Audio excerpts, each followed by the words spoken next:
This is Ryan Abraham for USCFootball.com, revisiting my 3 keys to victory for USC and California. The Trojans right here, California Memorial Field, get a 50-49 crazy win over the Golden Bears. It had a pregame protest at the 50-yard line. It had a halftime kick or a second quarter field goal attempt that happened right at the beginning of the third quarter because the referees were announcing it while the band is playing during halftime.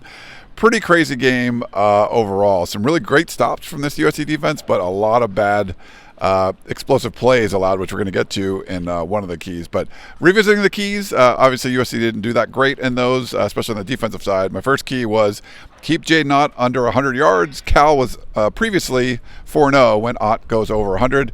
He got that in the first quarter. But, the USC defense actually did a better job kind of containing him after that 100-yard first quarter that he had. 21 carries, 151 yards, and 3 touchdowns. So not a great night of stopping him, but a lot of that damage came early, and they did a better job later in the game. On USC's side, I thought they would run the ball more, and they actually did. So 26 carries by USC running backs, and Marshawn Lloyd goes over 100 yards. They all had touchdowns, and so I think there was a conscious effort to run the ball more. Even when USC was down, they were calling design runs for the running back. So I thought that was Lincoln Riley really trying to put some emphasis on getting the ball to the running backs, running, and it had a lot of success. So USC scores 50 points, and they really did try to focus on the run. The third key, and this was not very good for USC, limit the explosive plays. 20 yards or more plays for Cal to under 5. Cal ended up having 7 of them, but also had a bunch of passes. I think it was 8 passes over 15 yards, and I think 7 runs over 10 yards.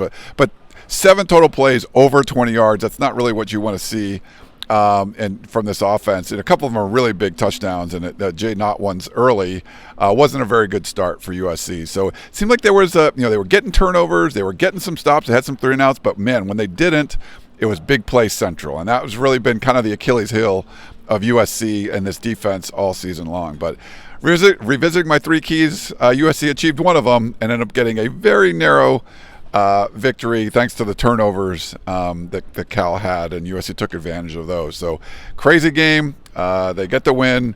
They got 3 tough ones left with Washington, Oregon, and UCLA. So we'll see how the Trojans do there. So make sure you check out USCFootball.com for lots more coverage of USC and California.